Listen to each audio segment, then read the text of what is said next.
Magandang araw sa lahat. Ngayon ay sisilipin natin ang mga dakilang ambag ng mga kabihasnan. Mesopotamia, Egypt at Indus. Ang mga kabihasnang ito ang nagsilbing pundasyon ng ating kasalukuyang pamumuhay mula sa pagsulat at batas ng Mesopotamia, sa kalendaryo at arkitektura ng Egypt hanggang sa urban planning ng Indus. Makikita natin kung paano ang kanilang mga ideya at imbensyon ay patuloy nakakaapekto ng ating modernong lipunan. Sa ating talakayan, hindi lamang natin matutukoy ang kanilang mga kontribusyon, kundi mauunawaan din natin ang kahalagahan ng mga ito. Pagpapahalaga sa pamamagitan ng pag-uugnay sa ating sariling buhay. Bago tayo magsimula sa ating talakayin, ay babasahin muna natin ang ating mga layunin. Sa loob ng 45 minuto, ang mga mag-aaral sa ikawalong baitang pangkat Rizal ay inaasahang matamo ang sumusunod na layunin. Una, natutukoy ang mahalagang kontribusyon ng mga sinaunang kabihasnan. Pangalawa, na ipapaliwanag ang kahalagahan ng mga sinaunang kontribusyong ito sa kasalukuyang pamumuhay.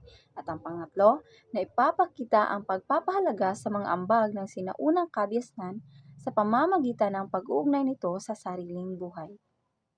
Ang unang tatalakayin natin ay ang Mesopotamia. Ang Mesopotamia ay tinaguri ang lupang nasa pagitan ng dalawang ilog. Dito umusbong ang cuneiform na pagsulat, ang gulong at ang batas ni Hammurabi. Ang mga ambag na ito ay nagbigay daan sa mas maayos na pamumuhay at pamamahala. Ang pangalawa ay tungkol sa Egypt. Ang Egypt ay kilala sa hieroglyphics, kalendaryo at piramid.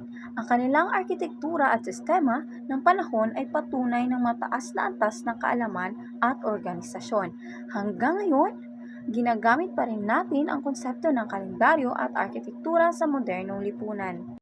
At ang pangatlo ay tungkol sa Indus. Ang Indus Valley Civilization ay nagpapakita ng kahusayan sa urban planning at sewerage system. Ang kanilang maayos na pamamahala sa lungsod ay naging batayan ng modernong infrastruktura at kalinisan sa mga syudad. At dito nagtapos ang ating talakayan. Salamat sa inyong pakikinig at sana ay may natutunan kayo sa ating aralin ngayon.